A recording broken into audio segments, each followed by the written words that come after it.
there's also another issue. We heard that 2 suspected killers of the Anambra Lawmaker, they escaped custody. I mean, how did this happen? And should heads start rolling for the negligence, any officer involved here? All over the world, people escape. But the difference is that within 24 hours, they are found. Because it's a function of the BVN we have done, the biometrics.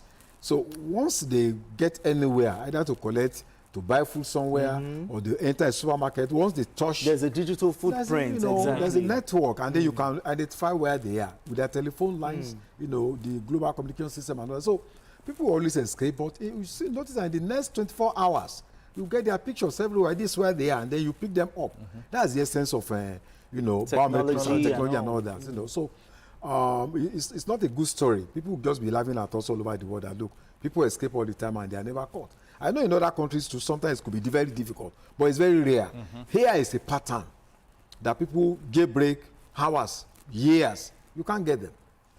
It's just a common pattern there. But we hardly find it very sensitive as that. Killers of, or alleged killers of a lawmaker in police justice.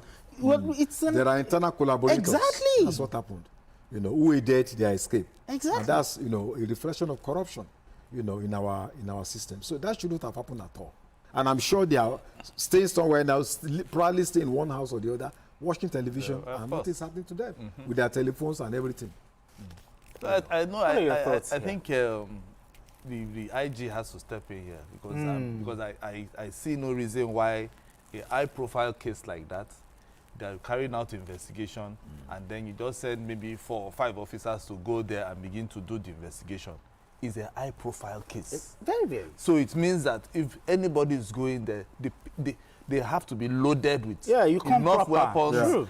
Take them like real criminals, handcuff them, and let them take you to wherever they want to go to. How would they escape? But when you just allow them to just walk free, and then they will take you to the person, because what they did was take you to the person, the buyer of a vehicle, and then the next thing they escape. How? Yeah, so there's so many things that is not right with that story. Even though the insecurity in Anambra State is another story entirely. But on this case, I believe the police commissioner should have been put on notice. The DPO in charge, everybody.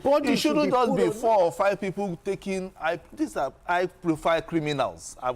Let me use that word, because so it means that you shouldn't just leave it to the police investigating officer to take them there with maybe 1 or 2 other people unarmed. Are you trying to tell me when they were escaping, nobody shot them?